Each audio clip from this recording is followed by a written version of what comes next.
Recording in Brilliant. progress. Woo. I mean, this is very exciting. It is. Well, Brilliant. hello, people. Welcome to my inaugural interview on The Big Picture with Britta Kay. I'm very excited because my first guest is somebody that, I consider a bit of a friend. I've interviewed him once before when I worked for Chaucer's Bookstore in Santa Barbara. And I have lists that I keep in my head, and eventually I'll probably make a video about this, about my ones to watch, the people that I see either starting in early career or mid career that I think are really ascending and are going to do really, really great work. At the top of my list, you would find Ian Morris. Ian Morris comes to us all the way from Manchester, England. Ian's just a lovely human being. He's been very supportive of this channel, but his work itself speaks volumes. I think you're really going to enjoy what he has to offer if you've never heard about him. I hope he becomes a household name here and in England, where he's from. So Ian, welcome. We're going to talk about all sorts of stuff. How you doing, buddy? I'm fantastic and, happy to be here at last chatting to you. And I think you're doing wonderful stuff with the Big Picture book. And, I enjoy seeing your face pop up on Instagram and hear what you've got to say about what books you're enjoying at the moment and just really going in depth with your reviews about them. I think it's fantastic. So, kudos to you because you're doing something really incredible. And, I'm really proud that you can get to showcase what you're passionate about, which is picture books and books in general. So, yeah, no, thank you for inviting me along. I'm happy to be here. Oh man, I'm so excited. I'm really excited that the first interview is you. I was so, I did a few interviews while I was at Chaucer's and they were all just really fantastic. We did a book called Lobstergarden, which is, another book that I really, really want to tread on again. But the book that we talked about last time, the library book, was my storybook, if you will, pick of the year last year. Truly. Wow. I mean, I had a couple that were up there. This one just remains that high. And today, of course, we are also talking about a brand new book that just came out, right? Yeah, every word tells a story with that very nice gold foiling, which is beautiful. This is really a glorious looking book. I mean, I have no complaints about either of these. Matter of fact, I don't know if you have this term in England when people talk about real estate and you're looking at a house from the street. They call it, does it have curb appeal? I feel like I say this has some of the best curb appeal of a picture book that I've seen because the composition's great. And then of course you bring this with all the pretty foil and just a really wonderful sort of 360 cover situation too. I mean, look at that. Look at that, everyone. So we're gonna talk all about that. But first, Brilliant. I want you to just tell us about yourself for a minute, like where you're from, a little bit about your background, and then we'll get into all sorts of other stuff. Brilliant. So yeah, as you mentioned, I'm from Manchester. I'm from a small town just outside within Greater Manchester called Middleton. I've recently just moved into the city centre, working a bit close to my studio, which is over in a park called Ancoats, which is situated in an old textile mill. I'd say that my most earliest sort of drawings were of my two little twin brothers. And it's fair to say they never turned quite out how I imagined them. They had like these elongated arms and obscure, massive heads. And yeah, they never quite turned out like that. Drawing has always been something that's been within the Morris family. Grandad, who I always referred to as Grandad Naughty, he was such a big impression on me visually, I'd say, because he was the one who was first introducing me to sort of the visual language that I was instilling within me, which was in England, there's two very big children comic books that come out weekly called The Beano and Dandy. Dennis the Menace, Desperate Dan, Banana Man, they're sort of the characters from it. And I was fascinated by them, and that process of telling stories through pictures in a sequential way was always something that always fascinated me. And then as I was getting older, I was reading things such as Captain Underpants. if you know that, they used to draw the comic books in there, and he used to have that flipperama thing, so you could flip the page and it would like make the characters move like it was like an animation. And I used to, as a kid, then make my own comic books, do like the flipperama. And yeah, that was sort of my first sort of way of using my drawings to tell narratives. And then as I got older, the drawing fell off a little bit. You're getting older and it's like, oh, that's not so cool to do that sort of thing, and that's not so cool. But I always did keep a sketchbook at hand, and I was always drawing in it, and it was more of a sort of a private thing than something, whereas now where I do showcase what I'm doing. And then I'd say as I got to about 15, 16, And my mum was quite worried because instead of doing my maths, I was drawing in the back of my class books caricatures of the teacher. She said a very fateful line that we always sort of tease her about now, which was, if you think you're drawing for the rest of your life, you've got another thing coming, which has then turned out to be my job. But in a way, it spurred me on. It threw down the gauntlet to say, well, if you can do that, show me. I feel like my mum's always been very good at that, whereas my dad's always been the very sort of, yeah, you go keep doing it. My mum's always probably been a bit more, well, show me that you can do that. And that, I do admire her for it. And thankfully, both my mum and dad have been really supportive throughout that whole process. Once I'd finished A-levels, I was stuck between whether I wanted to be a graphic designer or an illustrator. And I ended up doing a graphic design course at the University of Salford. There was an illustration pathway. And what was quite weird about that was the tutor I did have when I knew that's what I wanted to do. His tutor used to be Quentin Blake at the Royal College of Art. So that's something that was quite, I don't know, when you look at my work and you wonder whether there's something sort of seeping into that as well. After I'd finished my BA, I'd got a first class honours. So I was like, oh, I'm quite all right at this. I wonder if I can push myself just that little bit further academically. I'd also been acknowledged by the Association of Illustrators over here, an organisation that looks after the welfare of illustrators. They have a magazine called The Room, and they acknowledged me in this top 10 upcoming image makers that had just graduated from uni. And then, I decided to go do an MA at Manchester School of Art, and I studied illustration. And that's when I met my tutor, who was also called Ian. A big influence on me in terms of the direction that I took my work and the way that I want to tell stories through my illustration. And I'd always done things like life drawing, and I'd always kept sketchbooks for drawing imaginary characters in, but he sort of brought me back more into the real world in a sense, and being a bit more observant of what the world is like around me. As you look at things like the library book, Every Word, and then there's just other projects that I'm working on at the moment, that everyday life, those little glimpses into just the ordinary that give it an essence of realism, as well as the wondrous whimsicalness of my illustrations as well. So then I started working a part-time job at an art shop in Manchester called Fred Aldous, and while I was working there, I was trying very, very hard to break into the publishing industry. It took a lot of effort, a lot of time. My first ever commission was for the BBC History magazine, some illustrations on the cross-dressers in the Civil War, so women that were dressing up as roundheads or cavaliers during the English Civil War. And that was quite an interesting, something quite difficult to illustrate as well, without sort of trying to, you wanted these to be quite sort of humorous in a way, but not to the point where they offend anyone as well. And then I ended up gaining a lot of confidence from that, thinking, I can do this. I can do it. I ended up meeting Gabby Dornay, and she was previously introduced to me via email from my studio neighbour, Alec. Me and Gabby spoke about a few ideas, and some didn't come off. And then I ended up illustrating a poem for her in Okido magazine, which is a children's magazine over here. Very informative. It's wonderful. It's wonderfully illustrated as well. And I asked Gabby if I could illustrate one of her poems, which was The Library. And then she reached out to Anna Ridley at Thames and Hudson and discussed the idea of maybe turning it into a picture book, which Britta is wonderfully holding there for us, showcasing it off. Thankfully, Thames and Hudson saw the potential in it, and then I left my part-time job, to really focus on illustrating this. I wanted to put all my time and effort into it, which was a bit of a risk. And then the pandemic hit, and I was a bit unsure whether things were going to go ahead. Thankfully, I kept the faith, and things went through. In June 2020, I started work on the book properly. And then in August 2020, I finished it. And then September over here in the UK, I think it was a few weeks earlier in America, and it was published. And then I've just been on such a ride since. As far as I know, you have published 3 picture books at this point. Is that correct? So it's a bit interesting. Alfie's is a cross between a picture book and a fiction book. Right. It's about 52 pages, I think it is, which is much, much bigger. I think Ollie wanted it highly illustrated itself.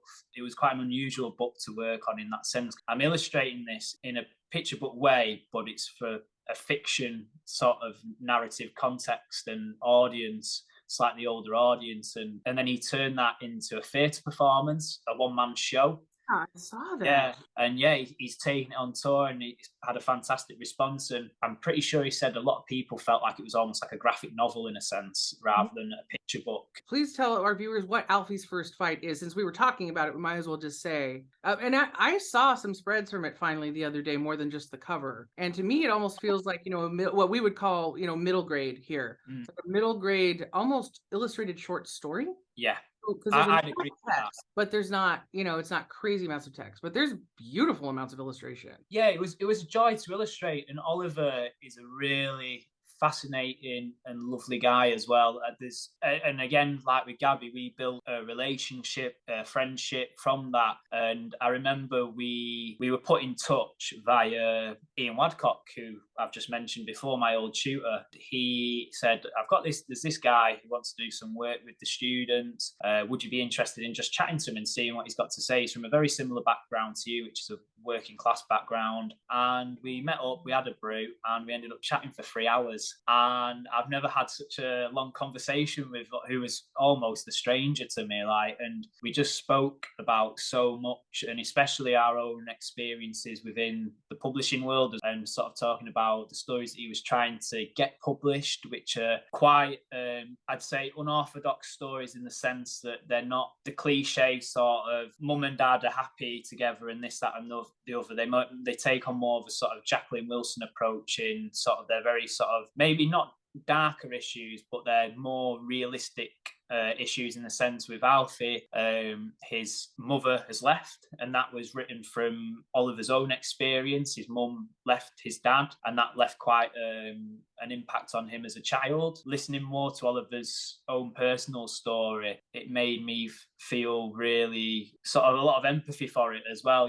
This is coming from a place of, within him, that there's a lot of heart to what the story he wants to tell. And that was part of the reason that I did want to illustrate this story and do it justice with the illustrations as much as, Oliver wanted to get the story right as well. Ian, it's so interesting. As you've been talking, like I think a few things kind of clicked in my head. One of which was something that I had been noticing in your illustration, been thinking about. And suddenly, you were talking a while ago about how your tutor wanted you to get back to some real life, that you needed to ground in the details of who are the people around you, what are the places around you. Choosing those subjects as worthy of illustration is its own statement. And so as you're talking, one of the things, because people do talk about Blake a lot with your work, and I think that there's reason. I mean, the first time I picked it up, I was like, whoa, Blake, not Blake, kind of Blake, not Blake. And the first thing it actually set apart from Blake for me, by the way, was your color theory, because I think your color theory is insane. I love it. I've never gotten over it. I'm like, because it's very hard to work with bright color that effectively and still have it balanced, which I love. And I'm never going to throw shade at Sir Quentin because I adore him. But there's something about Sir Quentin that I think is a little different, where I think that he takes the everyday and makes it super fanciful. I think that's what his interest is. He's so good at nonsense. Oh. I love Blake. I just see you doing something like you're in the heritage of Blake. There's something that you've brought this almost wonderful illustrative ancestry with you, but it's not the same thing. It is still distinct. The color really helps, but even just the way the characters are formed is just different enough. But here's the other thing. I see a reality grounding your work. It's kind of that opposite where Blake wants to take the reality and make it into the fanciful. I think that you're able to place, and I think this actually, the cover is even a great illustration of it. You're able to place the grounded reality next to the fanciful, that we understand that there are these other realms ourselves, to our imagination, to what it means to be a child, what it means to be a human. But you're so good at there's some sort of grounding that I'm not used to when I see people do fantasy drawings. Like lately, you've been doing a lot of dragons. Yeah, and there's a reason. I know. I'm dying to know what that is because I love dragons. So I've been really excited. But even your dragons have this weird, there's almost some human characteristics to them that feel like, yes, this person has studied human behavior and he has put it into a dragon. I don't know how else to describe that. I think it's very interesting in context of something like Alfie's first fight, because many of my American viewers might not understand just how strong class is still a force in British life. That there is a sense of, there are some elites, especially, educationally. You and I have talked before about there can be educational elitism, even within illustration, even within authorship. In America, it is not the same. That you could have some people that go to Procedure. Yeah, institutions, but really we don't have that as much in publishing. Mm. If anything, our prestige culture is celebrity. It really Yeah. has a lot more to do, and I cannot tell you how many terrible celebrity picture books are published every year. I will not name names. Every once in a while there's one that's wonderful. That's also kind of cool when you're like, "Oh wow." But yeah, we don't have that same mindset. And so when I saw your illustration, I think it was the cover reveal for Alfie, and you have Mm. this, there was something that was clearly working class about this Oh illustration. yeah. It was very you telegraphed everything from the get, and it's about a story about boxing in case people don't know. And he's got the helmet on, and he's got this, and I don't think I had ever seen that in British illustration, not for a children's book. And No, here in even the story. America, I felt that impact. Yeah, even in the story itself. I mean, I remember Oliver when he wrote Alfie's first fight, and he was working on a scheme. I think it was a writing scheme with Penguin. I'm not 100% sure on that. When he presented his idea of Alfie's first fight and having the mother as this figure who had abandoned the family, and she was a focal point of something negative, the person who was working on this writing scheme told him that he couldn't do that. Maybe have the man as that instead of the woman. And Oliver turned round, and this is a guy whose father had brought him and his siblings up, and to have someone who's never had that sort of experience turn around and say to him, no, you can't do that. Really, if we're there to share stories and learn from stories, why neglect someone else's story in pursuit of something that they have to fabricate that doesn't seem as real? And that won't just be him. There'll be other children who share that same experience. For someone within publishing who's probably from what we'd say a middle class background, or maybe slightly well off, to turn around and say to someone, well, your experience in a sense isn't the right one that we want to portray in writing or in a children's book, is quite backwards, really. Because you look at books that are coming out on people of color, and they're doing fantastically well, and there's a reason for that, because they're being allowed to tell their stories and get across their own experiences. So why can't that be the same for someone from a working class background? He said, well, look, if you don't want to do it, I'll go do it myself. And he's gone and done it, and he should be really proud of himself, because that's helped him lead into other things now, other areas of work. So hats off to him. He's done really well. It is interesting. Now that I'm really thinking about it, I don't want to overcharacterize this market of picture books or this market of but I don't tend to look to British picture books for much reality. I tend to look at them for fanciful, magical sometimes. I do tend to look at them for excellent execution in the writing, which the American market seems a little more forgiving about. It's like when I read the library book, I went, oh, it's perfect rhyme, thank God. But yeah, I think that's what was so striking about, even having not read it yet, Alfie's First Fight, because here there are things being published, more and more things about this is real life, these are circumstances. My shelf about death and grief at my last bookstore for children was incredible. And incidentally, one of my favorites is by a Scottish author, illustrator, which is Out to Sea. It's gorgeous. This girl's lost. Is that Helen? Yes. Yes, her work is wonderful. I follow her on Instagram. Yeah, her work is amazing. Right. And so I think that the British market can handle something with that wonderful metaphorical work. They might have a harder time with, like, this is just the reality. What if you just wrote a book about a girl losing her grandmother and the brutality of the everyday? I don't know if that would happen. Whereas here that does happen more. But I really applaud you guys for doing that. And I really would love to see it picked up even by bigger publishers. But you may actually end up having to lead a Northern Revolution, my friend. You may have to, because I think that people across much of the world think of England, they think of London. Yeah. Which is a wonderful place, and I love it. But that's not the point. It is so much more than that, and there's so many different voices that are just not heard. So I think this is very exciting. Now that we've talked about Alfie, I'm really glad we got to talk a lot about Alfie, because I thought it was such an interesting project. I want to talk about this for a minute. I've talked to you about it before, but my viewers here might not have heard about it. So what is this wonderful book? It is the library book, and it is my first ever picture book, which is now out in paperback. I think it might be out. Yeah, I don't know if it's out in paperback over in America, but it is here in the UK. And it keeps the little roundel in the corner, which was the whole reason that I wanted to become an illustrator as well. Yeah.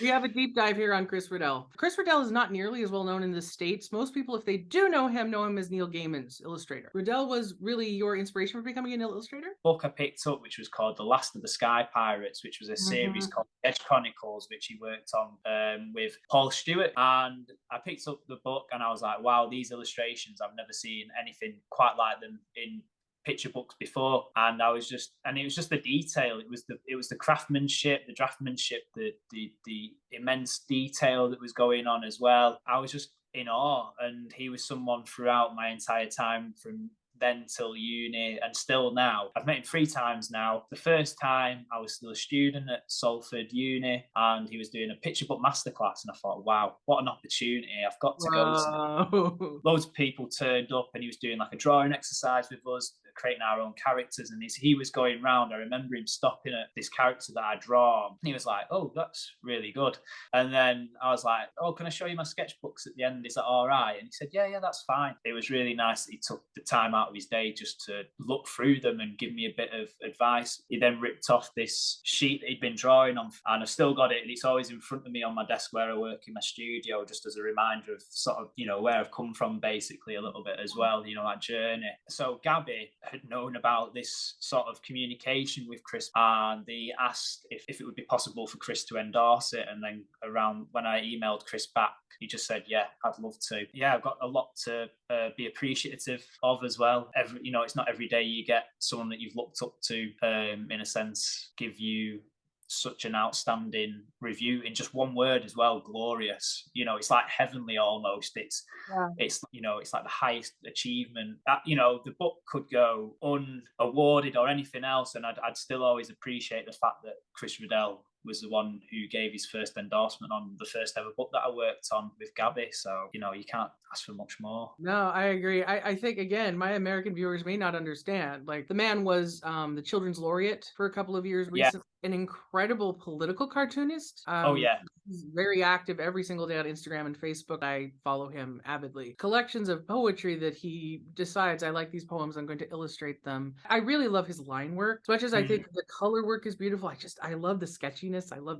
It's just so good. Hard to collect everything because he's just prolific. He's a gentleman, and it's nice that, he's sort of showcasing, giving sort of an endorsement like that for someone who's relatively new to the industry as well. I think I still have it somewhere packed away, but I had this quote from Ray Charles, the amazing musician. I never wanted to be famous. I only wanted to be great. And that's how I've always felt too with my work in whatever field I'm doing. I'm much more interested in making something that is beautiful or powerful or meaningful or all of the above. And I have had that experience of having your hero in a creative field look at you and go, yeah, you. And that is the craziest experience. And it either can become the pinnacle of your experience, which I told myself this can't be, or you can use it as a driving force to keep propelling you forward. Like, yeah. Incidentally, we don't get the Riddell quote on the American edition. We don't know who he is, which is so infuriating. But it's very, in a good way, obvious where some of the influences are. But the key is not to puppet it, which you don't. So you and Gabby start working on this glorious book, which, as she told us in our last interview, is basically Green Eggs and Ham, but for books, which is delightful. Yeah.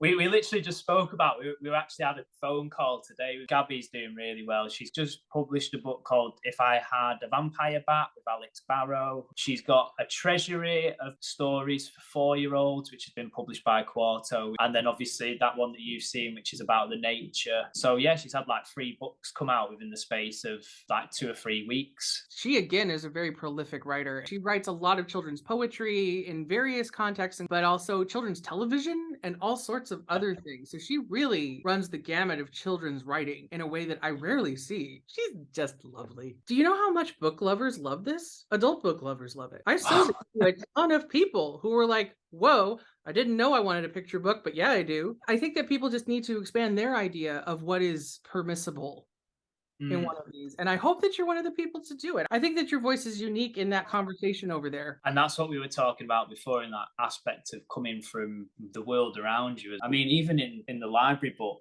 there's little things like here with the dragon. In England, we have these signs which are like diversion signs. They did take the arrows off it, but we've got like the traffic cones there that I always see around Manchester. The 20 speed limit that's always on like your estate wherever you live. Just little like everyday things that are subtly slid in there. And I think, and even just like here with the TV, I don't know if you can see, Yeah. but at the back all the wires. And Yep. you know, when you go around to someone, not everyone's got the perfectly laid out, like Yeah. the wires all tied together. They're a mess.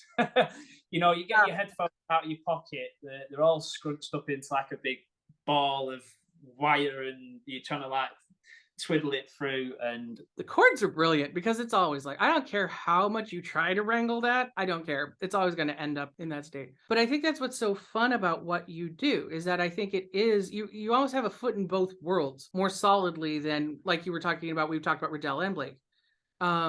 It's not that they can't do more realistic subjects, it's that they aim in a different place. And I think that's what's so interesting. You can do both. You can either mix them in the same thing, which you've done, I think, in both of these books, in the library book. But Alfie doesn't do that at all. And I think that no, that's wonderful. I think that that's brilliant. Really, I think that a lot of the big difference with you is going to be that you were from the North. That's a different way of being. All right, we're going to get into this book, though. Yeah. We need to talk about the new one. Okay, so again, for my American viewers, this book is written by Tom Reed Wilson. I was not familiar with Tom. You really should check out at least his Instagram because it's a delight. it He is so fun. So yeah, you obviously have the. Do you have the Voice US over Yep, there? So it's a big deal. We have it, yeah, we have it here, and it's really bizarre because I only got a chance to tell this to Tom on Saturday at the Cheltenham Literature Festival. Yeah, I remember coming home, and my mum loves watching things like The Voice, X Factor, Britain's Got Talent, Strictly Come Dancing, all the mummy shows. Yeah, I was sat there eating my tea, and this thespian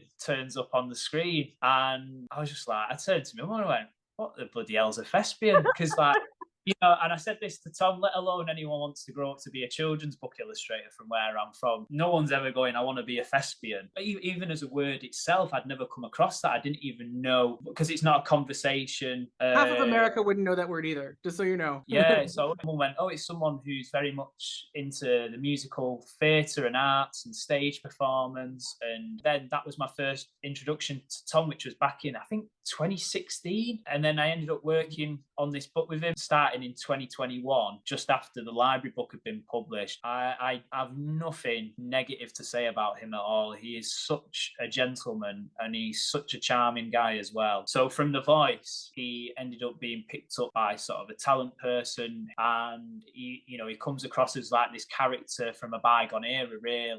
It's not really, you don't really come across that very often in life. He got picked up, and they said, oh, we're doing this show called Celebrities Go Dating. We're looking for someone who's a receptionist who would be quite sort of chatty with the celebrities, but, you know, a bit more fun and humorous away from the sort of the serious dating side. They loved his charisma that he brought to the TV show. And essentially from that, he's been doing other things. He does a lot of charity work as well, which is fantastic. I can't remember when he started Word of the Day. He obviously has this thing on Instagram where he does a Word of the Day, where he films himself and he goes through the origin of a word, and he's fascinated by etymology. He loves it, and that comes from his dad, who's an English teacher. Tom was like, oh, there's a story in words. It's not just the word itself, the word has a story.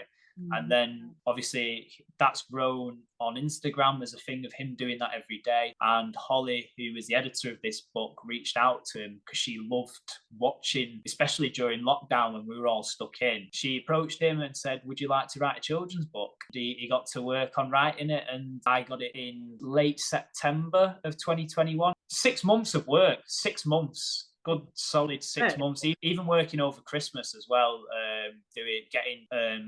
because they'd split it up into batches of words, and I had set deadlines, which was different to the library book in a sense, because I had 3 months to just purely work on, you know, this script, this manuscript I could go into length with. With this, it was more similar to how when I've worked with magazines such as Prospect Magazine or BBC History, and going, right, this is your deadline, this is what we're thinking, here's your reference material, you go, get your sketches done, I want the sketches by this, we'll talk about it, give you feedback, change. And it was very, very demanding, but there was never a point where, I was enjoying it throughout, because for me, it was an experience to learn as well. I enjoyed the writing, and it was an opportunity for me to illustrate so many different things, which is important in your portfolio for publishing. Gargoyle, he's just done that today. I know. This is my Yeah. favorite. I was so excited he just did it today. I do have a quick question. Is this a Go on. Doctor Who reference? Please tell me it's a Doctor Who reference. There might be, because I did watch that growing up as a kid, and I do remember the angel statues. My brother Callum he's proper into Doctor Who, so maybe I always feel like there's some subtle reference from things that I've seen before. I mean, normally the angel is the aggressor, but just so people can see this, I just love that. And the little raven, by the way, just that whole thing. Yeah, even just like things like that, when we were talking about that sense of reality, just like a little statue getting an umbrella out, even though it wouldn't really affect it, it's just the nuance. Right. Or the octopus. I love this. I love octopodes, whatever you want to call them in general, but I love his rubber ducky, because again, you're grounding it in some kind of human reality. Absolutely.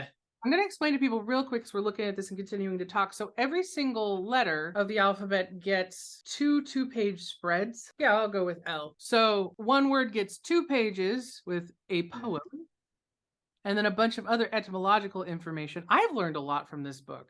I'm a word person, certainly by American standards, and I was like, wow, I didn't know half of this. I loved this spread because Shakespeare next to the word lackluster is so funny.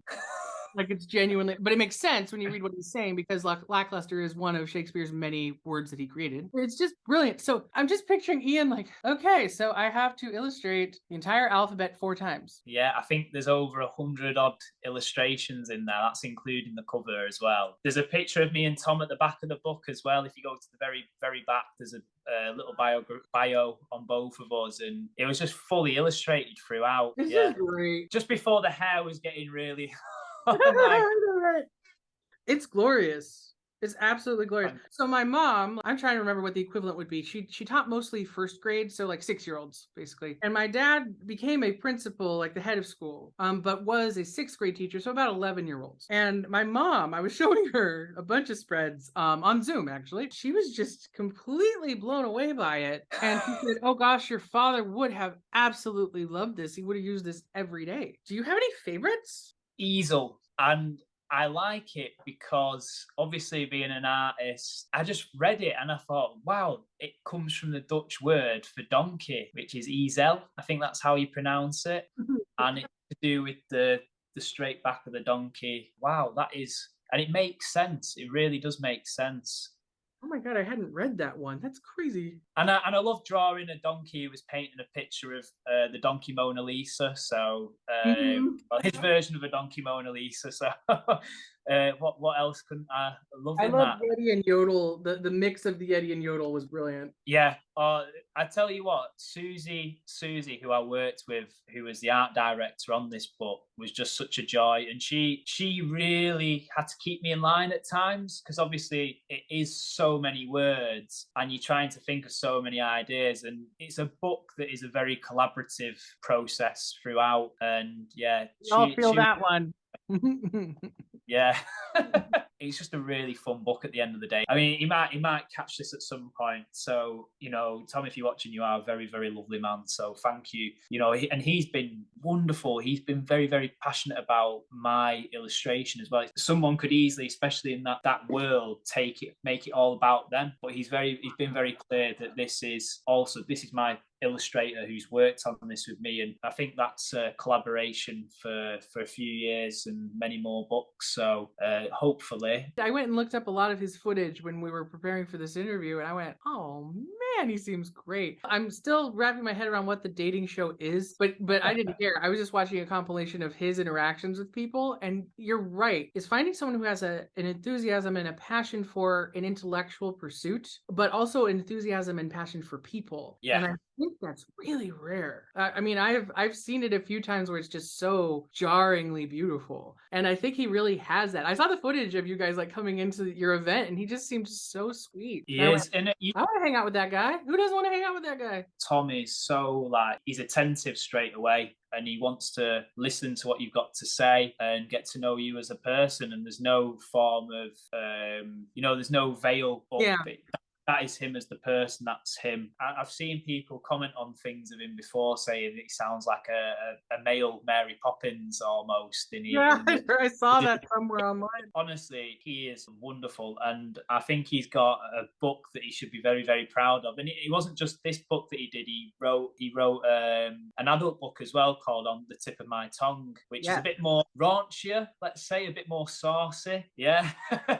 So if you want to know some words that you could use on a date, that's the book to go to. I'm But here yeah, for it. I'll find it. yeah, I recommend it. I recommend it. One thing I've been talking a lot on my channel about is reading images and not just reading words, and how, different parts of your brain are engaged when you have both.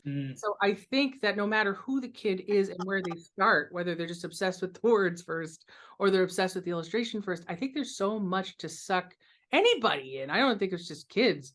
I want to find the other book because I think I would enjoy that. And at the same time, like, put my illustrations. What about my pictures? Because it's so great.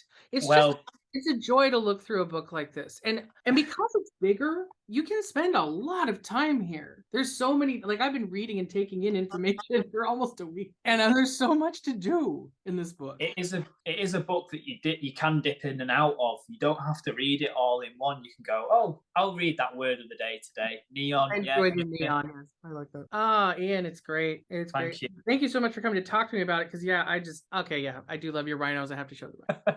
I love them. I think it's quite clear. I mean, I never expected like the gold foiling. That's something that's quite special. And a few reviews come in, and everyone's sort of saying how, even though this is a book for children, it's much as a book for adults. Oh, absolutely. I mean, Yeah. there's certain friends of mine I would think about getting this for Christmas or birthday easily. There we go. Oh my So, yeah, god. Oh, can we have a little bit of a tour? Oh my gosh. So these sketchbooks get made by a guy called Rob Kendrew. I think that's how he says his last name, who goes under the alias of Paperwaller. And I met him when I was still a student at Manchester Art Book Fair, which was in tandem with the Manchester Print Fair. And there was all these beautiful marbled found books that he had on display, and he was selling them, and I bought one from him and took his details because I just loved the quality of the paper. And then so I get like a special page that says Mozza on it, which is the shortened like a name for Morris. So I've got this special, so it says handmade for Ian Morris. And he pretty much makes these really lovely sketchbooks. So this is another drawing of the dragon that I've been working on at the moment, the story for Bernard the Dragon. And then we've got all these here. So again, just getting I have like a little fountain pen that I draw with. I think for the purposes of this session, I'll draw in a Sharpie just so it's a bit clearer on the camera. But yeah, just all these are in fountain pen and just drawing straight on, maybe getting some pencil just to draw some background work in sometimes. Or just a little bit of shading. Then using like coloured inks with dip pens. So you got your little submarine, you got your diving.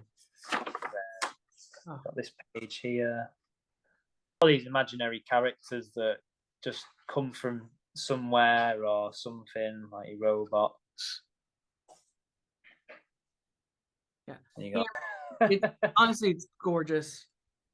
No, you're welcome. Thank you. It's a joy to sort of draw, ideas and things that I'm having in here. Just stuff that doesn't even mean anything, just like an escape for me, just to do some drawing and think about things. Maybe thinking about Bernard the Dragon and the prince that's in the story, and maybe what Bernard's ruined castle looks like.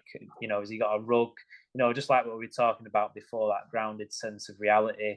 Like the little blanket over the armchair, and then what would the lights be like in a ruined castle? Has he got like bottled fireflies that he uses for his lamp?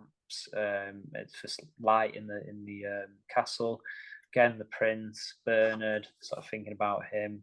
And then this was for a draw along for the AOI, the Association of Illustrators. I did a talk for them at the beginning of September, talking about picture books and working on the library book, and did like a quick draw along while I was doing some Q&A stuff with them. So that was really nice. And yeah, sometimes things are a bit weird and I don't know what they are. Like I was just thinking of kettles and tea and putting them all together with spoons, and yeah, I don't even know what that is or what it does. But yeah, and then a lot of spaceship robot stuff, birds, kids, and just no, not really any stories to them. Just but maybe wondering what could that character be, or who are they, or what do they do. So yeah, if you want to ask your questions while I go ahead and draw, Britta, that'd be fantastic. And asking Yeah. the question, I'll answer them. So yeah, I want to talk a lot more actually about your technique and your style and your process. So if you can, briefly describe, what do you feel your style is at this point? I still think it's very raw in a weird way. It's not quite complete yet because I'm only, like we mentioned, like we spoke speaking about earlier. I'm still quite young, really. I'm 27 in December, so I've got a long way to sort of go in terms of being sort of an established illustrator. In regards to the publishing industry, there's still probably a lot of people within the industry that don't even know who I am. And I'm not surprised because I've only done sort of 3 books. So yeah, I think I've still got a lot to learn. So like I'm always buying books that are out there on illustrators. So I bought a book on Andre Francois, who's a French graphic illustrator who did a lot of work for a magazine that used to be published over here in England called Punch magazine, which Oh the yeah. likes of Quentin Blake and Ronald Searle worked on. And I think Andre Francois did some work for the New Yorker as well back in the 60s and 70s. And he has a really interesting use of line and graphic color work as well. And then even when I was reading the book on Raymond Briggs, there was this really sort of interesting thing that I came across with him using gouache and watercolor together in his atmospheric skies that he was drawing, and I was like, oh, that does make it feel more like clouds, and just give him a nice little walk there. And I was like, oh, maybe. And this was while I was working on Every Word Tells a Story as well. And it's something that I've learned how to use better now. And it's just like when you're putting a wash of colour in the sky, so using the watercolor pans or like watercolor tubes, whatever you're working with in regards to watercolor, having that great wash and then getting the gouache, which is a medium that's sort of in between watercolor and acrylic paint, and then just putting that straight into the watercolor that's maybe like semi-wet, that's it's not fully dry yet, and then just letting that bleed into the watercolor washes, and it's really just lovely and beautiful. And I was doing a workshop last night for Elephant Academy, who are this art academy over here in the UK. Yeah, and I was running this workshop yesterday, showing them sort of the difference between using just purely washes of watercolor and then including a bit of gouache. So yeah, gouache has been coming a lot more into my work. You might notice it a little bit in Every Word, and it's obviously, I mean, some of the stuff I've been doing with Bernard in terms of the sample work, that's been coming in as well. So yeah, I always feel like I've got things to learn and observe from illustrators that come before, because like we were saying before, for me, if you want to be good in a field or you want to strive in that field, look at the most successful sort of people within that field and sort of look at how they do things and what makes them a success, really. And, you know, you can observe it, copy it, but then as you're copying it and you're developing it, you're turning it into your own voice, your own authentic style. And I think that's what I've done in regards to my own work, because you know, I do have influences like Chris and I do have influences like Quentin Blake, but then I also like people like Ronald Searle, who's got a really lovely use of line. And he, I think, if I read correctly, I'm pretty sure he did mentor Quentin Blake a little bit when they were both at Punch magazine doing work there. But he's got, and I think he was quite big in the States at one point, Ronald Searle. I know he did a like a book of illustrations on America. Just line work's incredible. And you like look at his drawings when he was a prisoner of war, and you just think, wow. And that has a grounded sense of realism in, and you see that in some of his drawings as well, in some of the work that he did in Hamburg. I think it was Hamburg in Germany. He had like the secret sketchbook. He had the Paris sketchbook as well. And yeah, he just, yes, I still feel like I've got a lot to learn, but I feel like my voice as an illustrator is getting quite stronger. My lines are a bit more free flowing, and if I make a mistake, I don't worry over it the same. I just leave it as part of the illustration and the drawing, and I feel like it gives it more of a spontaneity to it. And yeah, I just like my drawings to feel quite lively and fresh and feel like they have some movement to them, and you feel like they're real people as well.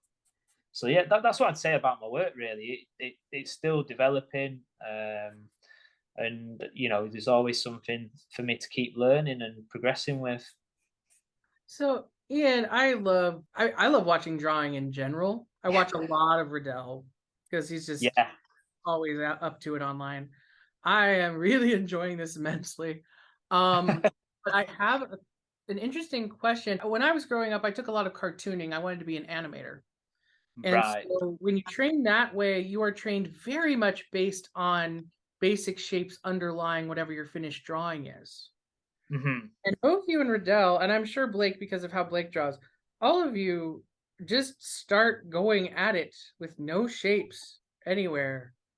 What is No. it, have you ever trained in the way with, having underlying shape? How do you make your decisions as you're going along like this? I think I've been taught to plan too much.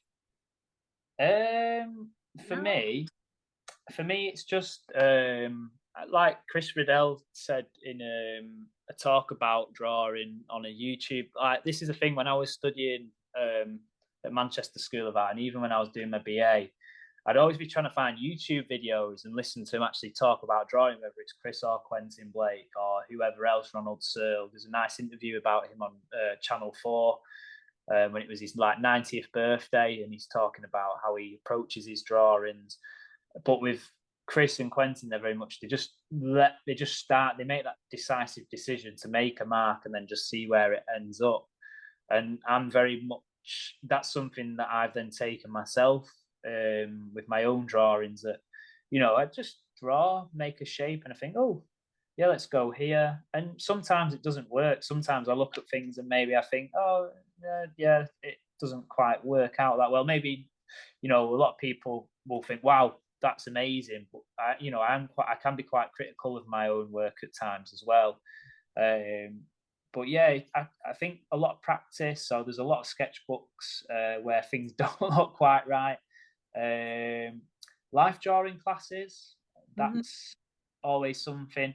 And drawing in pen quite a lot, obviously, because you can't rub it out. You've got to sort of make that decision. That's where Wow, that yeah. mark is going to be.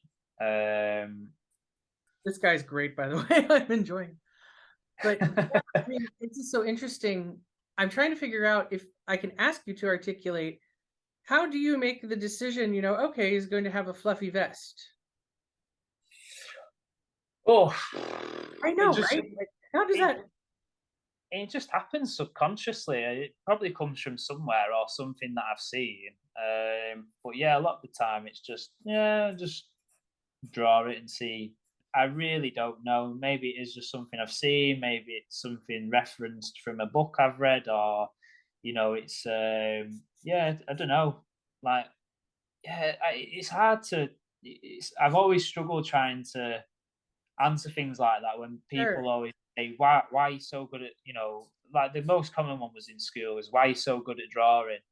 And Mm, I go, I really don't know. I know that there's a talent for it in my family, like drawing and yeah, but a lot of the time I just don't know. It's just always something that I've enjoyed doing. And yeah, like I said, it's really hard for me to sort of say that's this is I do this for this such a reason. A lot of it is just yeah. subconscious. But actually, yeah, let's go with that and then see where that takes us to. So yeah, it It is very seems like, I mean, if I may, it's a remarkable amount of self-trust. yeah, I think that that's, there's a couple elements here. Being willing to make mistakes, yeah, not being afraid of that, because we learn from a true. lot of mistakes. But, like you said, using pen, I mean, I'm boggled. I'm such a pencil person. I think it's hard because I can then go and quote unquote fix it. But yeah, this is fascinating. No, you're welcome. But yeah, then no, it does make you be a bit more decisive. So even when I'm out sketching as well, like out and about, I have another sketchbook where I'm just purely drawing people, Hmm. just going about their business, and yeah, a lot of that's just line work and making decisive decisions, and obviously that's with people moving around as well. Not keeping still, so you're having to capture what's in the moment, um, and sort of translate that onto the piece of paper that you're working on. And yeah, it's not an easy thing to do. And it was something when I was doing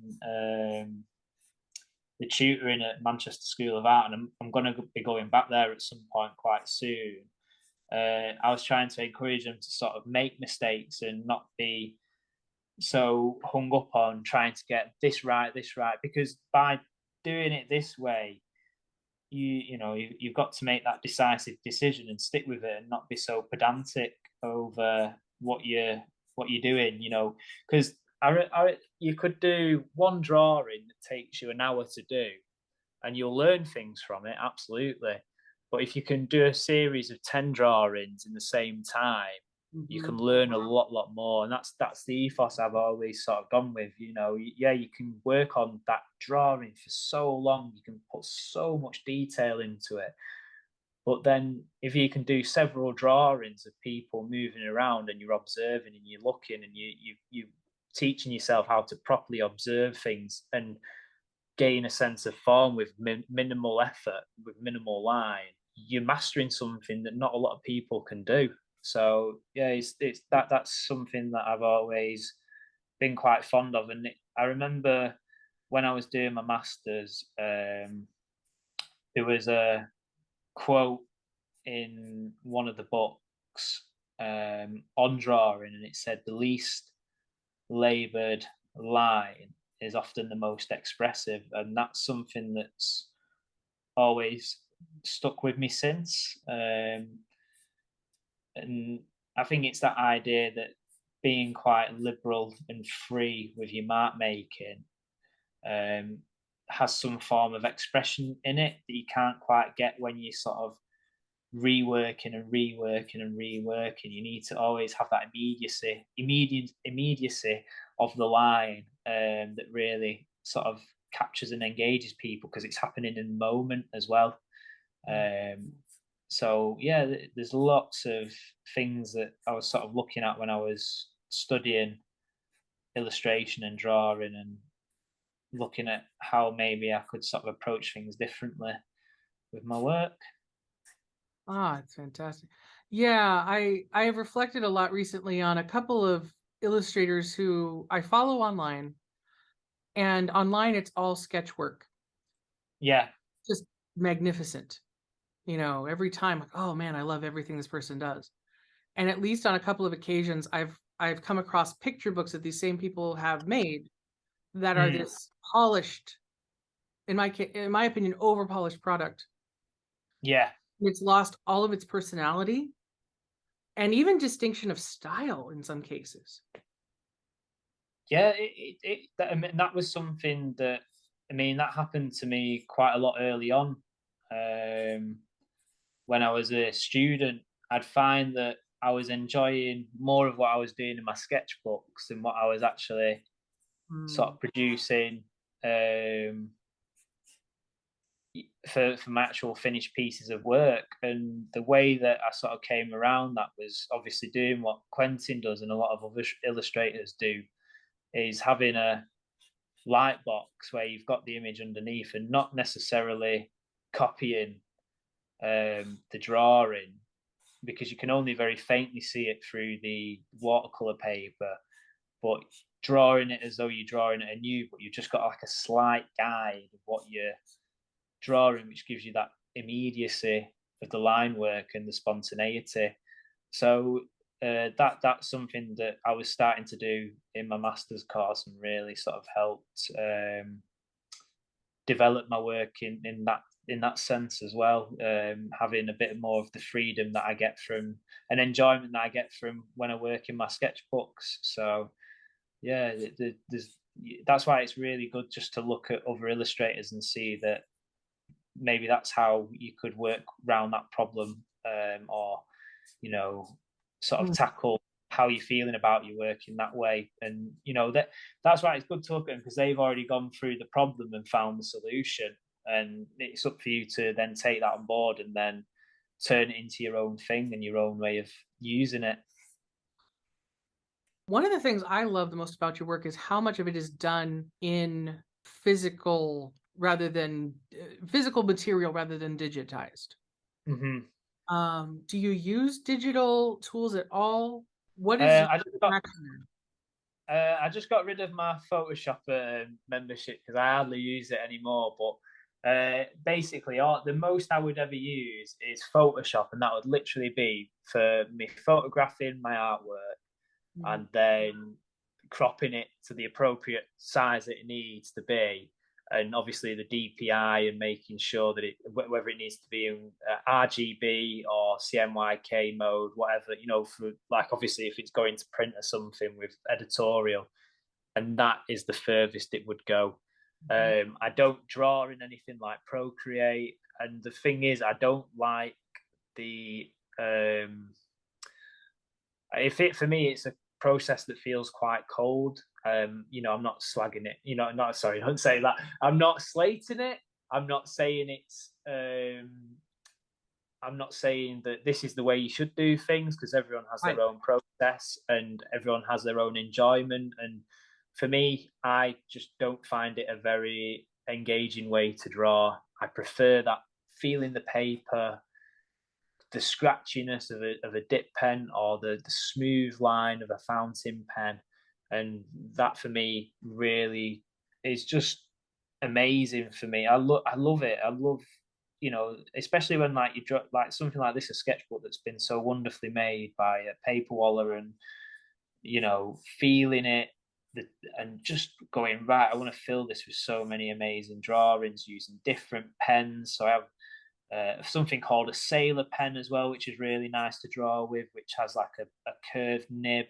And you Mhm. know, a lot of what you find on like these programs like Procreate, you know, you could just make them with an actual tool that's already out there.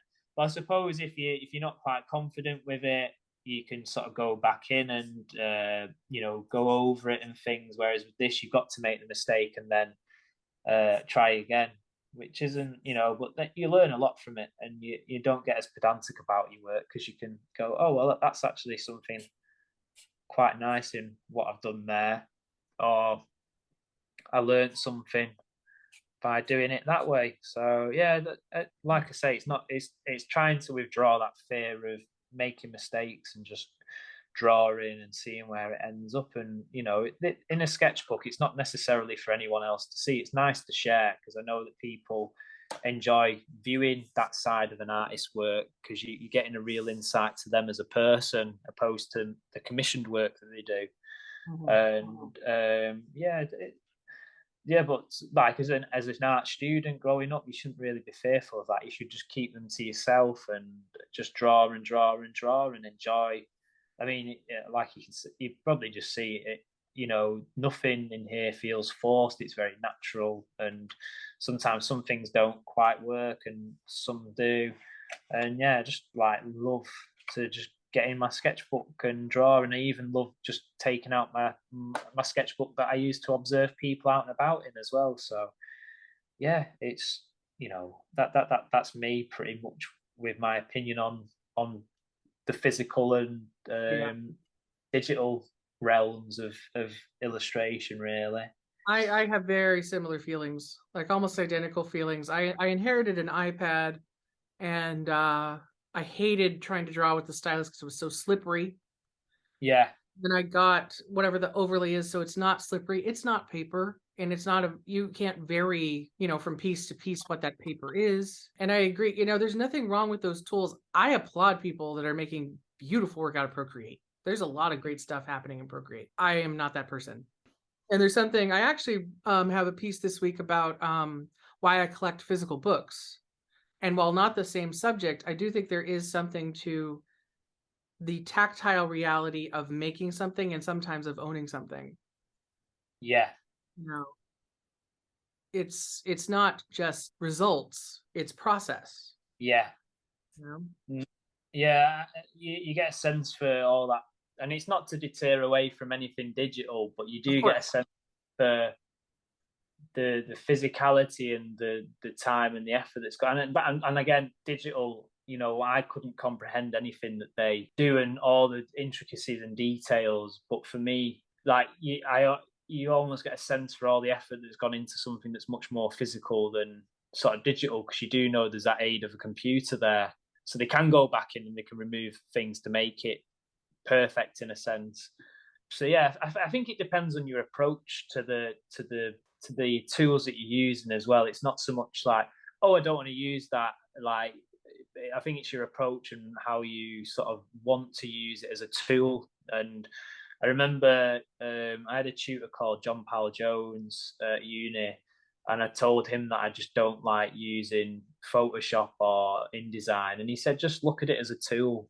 It's just something there to use when you need it, and you don't need to use it predominantly. If you like the print room, stay in the print room, and you can just use Photoshop as a tool to help you out when you need it. It's not the be all and end all, which could be the case especially when I was doing graphic design.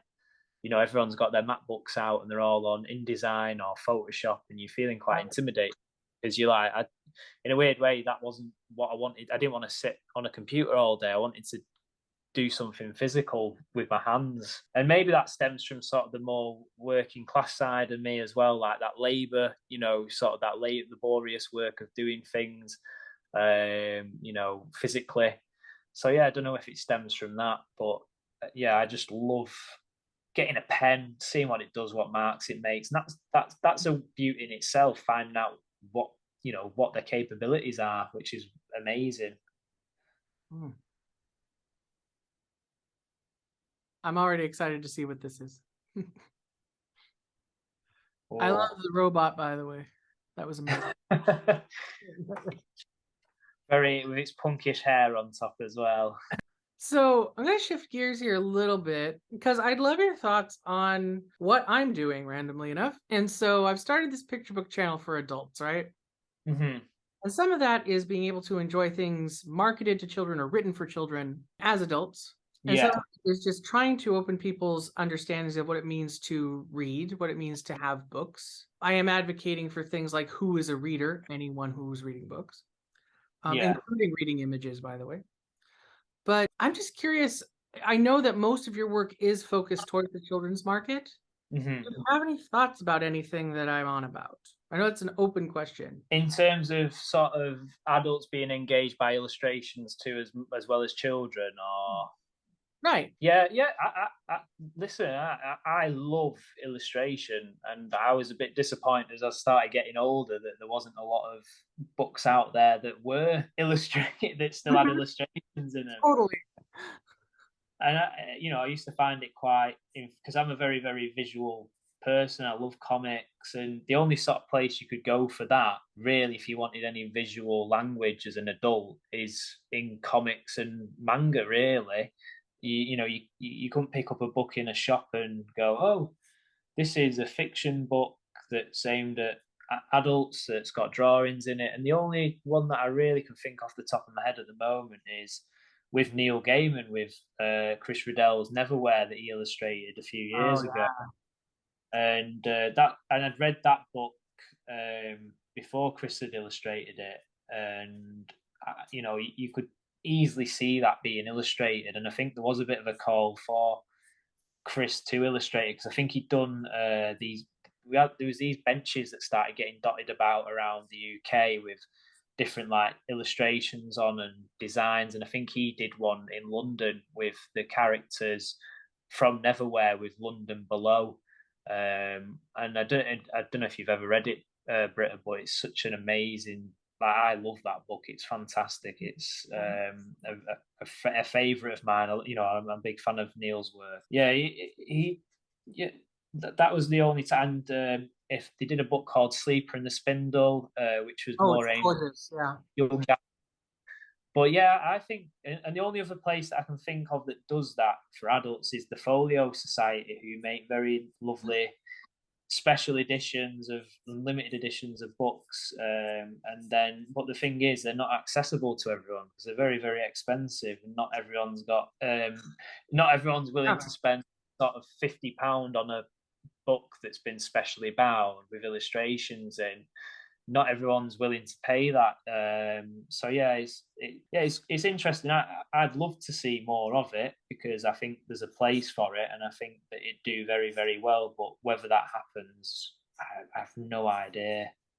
One aspect of that. What's so wrong with enjoying childlike things? In fact, Maurice Sendak used to talk about how he liked writing about children's very difficult reality. He felt that being a child was really hard. Well, it is because you come into terms with a lot of things in the world that you're trying to understand and get a grip of what's happening in the world around you. I mean, like we were talking about Ollie before, that sense of your mum going and very deep rooted, abandonment and things like that. And how do I fit in the rest of the world if that person doesn't love me? Will other people love me? Is there something wrong with me as an individual? So yeah, it's very yeah yeah very, very interesting sort of topic to sort of touch upon, really. Yeah, and what does it mean to realize that other kids have had a similar experience? Yeah, I think that can still speak to adults who perhaps didn't speak about their experience. That can be very meaningful and healing even later in life. yeah, just that.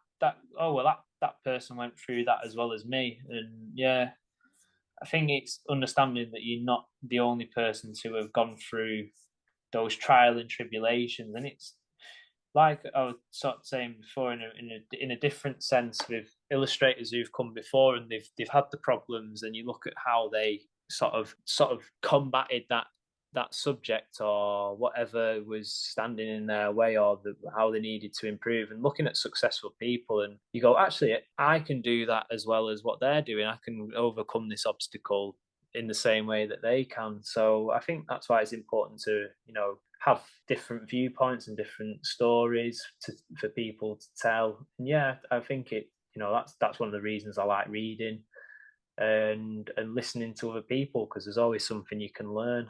There's a Catholic mystic in the late 20th century. His name was Henri Nouwen, and people of a lot of faiths really liked him. One of his truisms was that which is most personal is actually the most universal. And some in some ways he went to great lengths with that eventually in his career. But it's true. I think that you guys telling a story particular to Manchester, for example, Yeah, I think will end up helping other people say, "Oh, wow, I recognize something about this family and myself," or "I recognize something of this child's struggles." Particularity builds universal bridges. It's yeah. weird, but it's true. No, it is. It's that universal understanding of suffering, and we've all sort of got our stories to tell and learn from. Hold on, I'm just doing my trying to think what his hair's like here. Is he gonna wear a cap? There we go.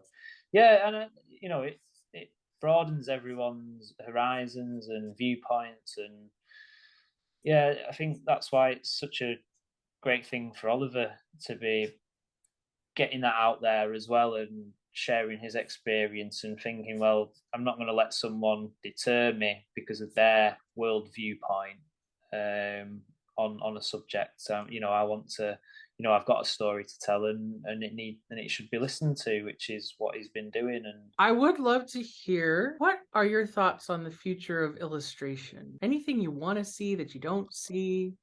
Anything you like that's happening? You're like, oh, I hope there's more of that. I think there is more, like we were saying before, illustrated books for adults. I think that's always a fascinating thing because I think that that's something that we never really do get tired of. I think it's an interesting thing where we get to a point where we're like, right, no more drawings in books anymore for a certain age group. And I think that's something as we become more of a visual culture in terms of obviously like using things like TikTok and Instagram and YouTube. I think that's going to become ever present in the everyday life now that things will acquire something visual to alongside it. I mean, I think even when you look at adult books now in terms of the cover designs, they're much more. When you look at them, it's the visual presence of them as well. It's the typography, it's the colours, it's the type layout, and I think things play a much more graphic sense now with everything that we sort of indulge in. But yeah, there's like I say, I think just more sort of illustrated books for adults. I think that's the main thing. Maybe as a kid sort of going from primary school to sort of high school and you're getting books that aren't illustrated as heavy. I think that was something maybe just purely me that I found difficult because obviously I like looking at visual imagery was always something that I wish I could have seen more of it. So yeah, I think if there was something like that still going up until them sort of years in my life, it might have been quite influential on me as a person. But it's an interesting one. But I think illustration's doing quite all right for the time being. I think it's it is a great industry to be working in. I think maybe a deterring away from illustration more just on the narrative side, like getting more stories like Alfie's first fight in there that have a bit more meaning rather than just like your celebrity types. I get it because publishers need to make money, but yeah, if there's something with real, genuine artistic license and flair and passion in them, they should be celebrated and pushed a bit more. And hopefully, the Joe public can see that and think, wow, there's something special about what this person's doing, and show a real sort of story in that sense rather than something that someone's sort of fabricating to keep in style with things that have come before to earn money. And there is an argument for like those sort of things will then pay for more abstract or unusual sort of work. I think I'm gonna stick with beat your own drum, do your own thing, and Definitely. this is great, by the way. I love how suspicious the wizard is. Just wants to shake his hand. Oh, it's brilliant. These are great, Ian. Thank you. Oh no, you're welcome, Britta. It's been a pleasure to let you see me draw like this, and I hope everyone else enjoys it as well watching. Oh, believe me, I think it's gonna be a thrill. This is one of the best things we get to do. So, Ian, last question before I let you go to bed. What about your future? What about new projects that you can tell us about? What's going on? I know there's a few discussions going on. I know Oliver's got another story with Alfie, and he's also mentioned another project.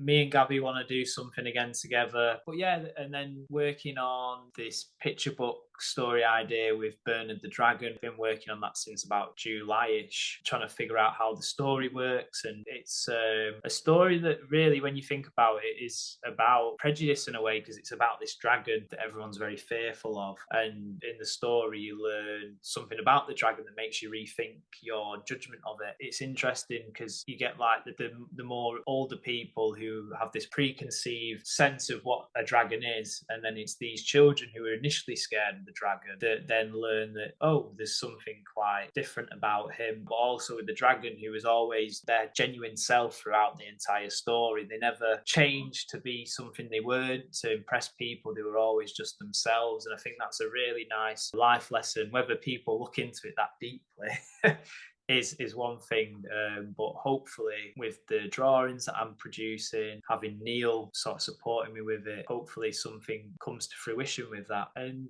hopefully another book with Tom, which would be fantastic. Whatever else crops up in between, yeah. And I'm doing some stuff with Prospect magazine again for Oh, an good. I am absolutely thrilled that it's going so well. It's always really good to see when somebody's doing really great work and getting encouragement and getting some sense of reward from it publicly. I am so happy for you. I'm so happy.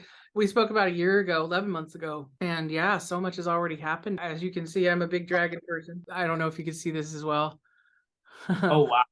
Yeah, I brought some of the crew with me. Don't mind the dragons. But yes, and I actually in my place in LA painted a massive 10-foot dragon, and his name was Gerald. So I'm very happy that you have this sort of everyday name for your dragon. That makes me very happy because I think those are the best dragons. But thank you so much for your time. Please thank Hannah for, lending us a very long evening, but it has been wonderful.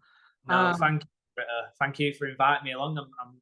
It's a pleasure to be the first person that you're having a chat with for your new venture, which is amazing. So thank Thank you. you. Yep, my inaugural guest once again, Ian Morris.